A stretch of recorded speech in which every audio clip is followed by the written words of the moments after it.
السلام عليكم ورحمة الله وبركاته. كلانتي wanaagsan asxaabay meel kasto daga daawaneysaan intii aynu kala maqnay hadaba maxaa soo kordhay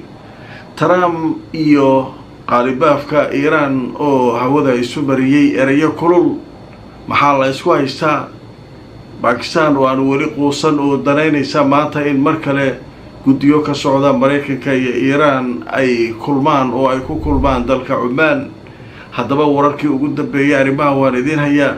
Trump oo dunida ka yaabsaday sheegayna inaanay jirin oo ay dhamaatay xabad joojintii kala dhaxaysa Iran haddana dhanka kale uu doonayo wada hadallada inuu fursad siiyo taasoo dad badan ay isweydiinayaan haddaba xaaladda guud ee gobolka bariga dhexe saakay sida uu yahay marinbiyoodka Hormuz maxaa ka socda wararkaas ayaynu barnaamijkeena saakay ku faahfaahinayna barnaamijkeena waxaynu kaga hadlaynaa wararkii ugu waaweynaa ee ka soo kordhay xiisadda ka jirta gobolka bariga dhexe midda u dhaxaysa Mareykanka iyo Iran maxaa ka soo kordhay xalay ilaa saakay haddaba waxaynu ku bilaabaynaa ninkii Trump ahaa dunida ka yaabiyay warar aan isqabanayn ayuu ku hadlay warbaahintii waa wareertay iska raaf adduunkii kale shacabkii kale adduunyada ku wareersan ninkaan wuxuu yiri waxa batoojin la yiraahdo way dhamaadeen kow waa la fahmay luqadaas macnaha xabad joojini way dhamaatay ani Iran waa isgaraacayna waa luqada dagaal waa luqadaas isla warkii isla meeshii haddana wuxuu ku leeyahay waxaan fursad siinaynaa wada hadalka marka dadkii waxa isu qaban waayay war xabad joojini ma jirtee meeshan waa isgaraacaynaa iyo wada hadalka fursad la siinayaa waa la wada hadlayaa ilaa hadda marka dadkii waxay fahmi waayeen oo marka xaalkiisu sidoo yahay marka aan soo wararkii ugu dambeeyay jirirada la yiraahdo Asharqul Awsat ayaa saaka qortay warbixin ay leedahay Trump wuxuu yiri waxaan waafaqsanahay inay sii socdaan wada xaajoodyada lala leeyahay Iran laakiin dhanka kale wuxuu sheegay xabad joojintii wuxuu yiri way dhamaatay nagala dhaxaysay anaga iyo Iran haddaba warbixinta way sii socotay waxa leeyahay madaxweynaha Mareykanka Donald Trump ayaa xalay waxa uu sheegay inuu waafaqsan yahay uu ogol yahay wada hadallada lala galayo Iran inay sii socdaan laakiin dhanka kale wuxuu sheegay inaanu jirin wax xabad joojina oo isaga iyo Tehran ka dhaxaysa haddaba wararkii ugu dambeeyay waxa lagu qoray bogga uu leeyahay Elirano True Social oo uu ku soo qoray warbixintan cajiibka Trump waxaa la sheegay in uu hadda kala hadlayo oo marba uu ku dhawaaqayo waxyaabo aan islahayn way marka warkaas marka Trump warkiisa waa la fahmay war isku dhaxyaacsan nabadna waa sheega xabad joojina ma jirto dagaalna waa sheega oday marka meel loo raaco alla waay laakiin waxa la yiraahdaa ilaahu oday yaanan oday u waayay Soomaalidu cajiib way moogtay waxay yiraahdaan oday wareersan ilaahu yaro mid isagoo kala u waayay marka Iran waxay haysataa mid la yiraahdo qaalibaaf marka laba xilbo oo isku haya waa gudoomiyaha baarlamaanka dhanka kalena waa ninka wada xaajoodyada lala galayo Mareykanka odaga ka ah waay ninkii isla markii ninkii Trump ahaa u jawaabay haddaba marka aan soo wararkii ugu dambeeyay wakaalada wararka Turkiga ee leedahay Anadolu waxay leedahay saaki qaalibaaf wuxuu yiri Iran way ka jawaabi doontaa haddii marka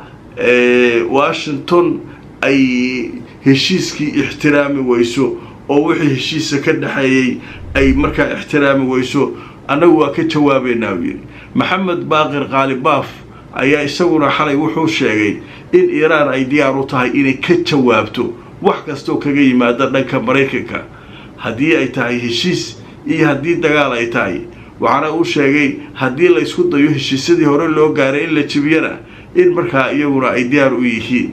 Iran waxa uu sheegay inaanay marnaba ka tagi doonin oo ay ka tanaasuli doonin inay istifaacdo oo ay samayso wax la yiraahdo difaacu nafsi mana dhici karto odagan waxa uu ku fakarayo oo ah inay Iran marnaba cadaadis kasto la saaray is dhiibto oo ay gacmaha taagto marka labadaa oday waa isu jawaabeen odayahow marba meel ku cararay dheheen nabad dagaal wax uun sheeg aday ku taallaa annagu waxaasoo dhan ma qorna yidhahdeen waxaa la timaado waa qornaa fartaa taqaana qor waay ma fahamtee sheekadii marka ninkan waxaa rabto samey annagoona diyaaraanay dheh marka ninkaay isagu hawada ayay isu mariyeen xaaladdu marka halkaasi mareen waaya marka waxay taageen wax uun rajo ma jirtaa odayaashan waxay rabaan waa sheegeen warbaahintu way ka tabisay meeshaasu wax rajo ah horta odayaasha warkooda ka soo socda ma jireen wax kaloo rajo ah raggii waanwaanta waday iyo dowladihii iyo howlaha ka shaqaynayay marka waxaa la leeyahay saacadihii lasoo dhaafay ee dhaxal sugaha sacuudiga ayaa telefoonka kula hadlay Trump way wada sheekaysteen arrintan bal sidii loo qaboojin lahaa xiisadan loo dubcin lahaa marinbiyoodka si nabadgelyo lagu mari lahaa marka arrinta inaan mar kale dagaal loo noqon oo arrinta wada xaajood lagu dayo sacuudigu marka waxa uu qayb ka ahaa dowladihii ka shaqaynayay hawsha qatar iyo Pakistan oo hawsha waday iyo Masar iyo Sacuudiga iyo Turkiga oo gadaal uga soo biiray oo arrinta dadaal badan waday marka dadaalku wuu socdaa dhanka kale marka waxaa la sheegayaa maanta Oman in la leeyahay waxaa dhici karta inay wufuud isku arkaan wufuudda Iiraan iyo wufuud Mareykan ka socota oo wada hadaladii macnaha gudiyadii farsamada ee lagu sameeyay Switzerland inay halka isku sii arki doonaan arrinkan marka waxaa ka shaqaynaysa iyaduna Pakistan haddaba marka aan tusoo wararkii ugu dambeeyay sheekada laga qoray telefishinka leeyahay ABC ee dalka Mareykanka ayaa sheegay in la filayo in gudiyadii wada hadalka dhinacyada ay mar kale maanta oo sabti ah ku kulmaan dalka Oman shabakada ABC ee dalka Mareykanka waxay sheegtay in la filayo gudiyada in wada hadalkaasu ay markaa ku kulmaan iyadoo durbaba la sheegay wafdida Iiraan inay sheegeen inay diyaar yihiin Iiraaniyiintana waxaa la sheegay inay diyaar u yihiin wada xaajoodyada iyo wada hadalka inay dib ugu laabtaan Trumpna waxaa la sheegay in uu fursad siinayo gudidiisa bal inay iyaguna wada xaajoodka ay sii wadaan marka hawshaas iyaduna halkaas maraysa oo waxaa la leeyahay wada xaajoodkii fursada la siinayaa oo maaragtay bal in la wada hadlo ayaa suuragal ah inkastoo wali 100% aysan ahayn rag odayaal oo sidaa u hadlaya marka warkoodu meesha kama soo socdo war macnaale kama soo socdo meesha saalleeyay marka waa aragnay nimankanu go'aamada ay kala taagan yihiin wali wax soo dhow ma jiro wada xaajoodkii wax raja weyn oo hadda ka muuqata ma jiraan dhanka kale marka meeshii halbowlaha u ay dhaqaalaha caalamka ee Hormuz xaalkeedu waa sidee xaalka Hormuz sidee yahay maxaa waro saaka ka soo kordhay haddaba arrinta tuso al-Arabiya waxay leedahay Mareykanka wuxuu ka codsaday Iiraan inay markaa si rasmi ah ugu dhawaaqdo in uu furan yahay marinbiyoodka Hormuz haddaba warbixintu way sii socotay waxaa leeyahay mas'uuliyiin Mareykan oo sare ayaa sheegay in Mareykanka uu ka codsanayo Iiraan inay markaa si rasmi ah ugu dhawaaqdo bayaan rasmi ah ay soo saarto inay joojisay weeraradii ay ku qaadaysay maraakiibta maraya marinbiyoodka Hormuz marinbiyoodkana uu furan yahay waxaana la sheegay mas'uuliyiintan inay hadda ka warsugayaan dhanka Iiraan marka dadka wax falanqaynaya sheekada labay ku fisireen waxa la yaabay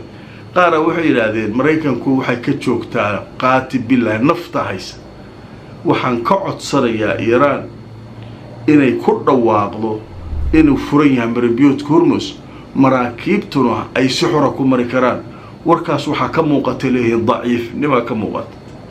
Mareykankii gabgabta badnaa Trump haddii la furi waayo haddii saa la yeeli waayo maraakiibtaydan ku fasaxaya kana samaynaya way baxdaa la leeyahay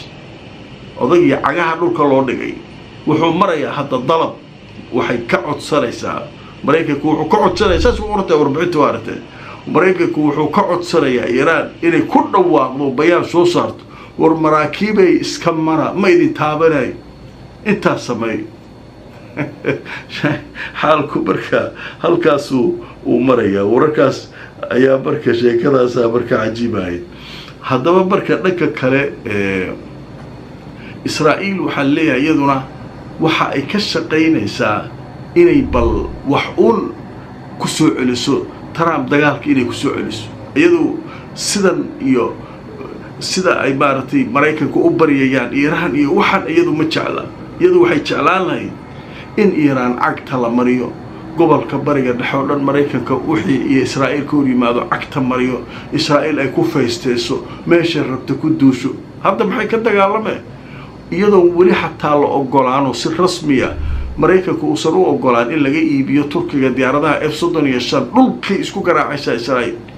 shirkii ugu dambeeyay Ankara waxay leedahay ma dhici karto in Turkiga la siiyo diyaaradaha F-35 ma dhici karto wax dhici kara ma barka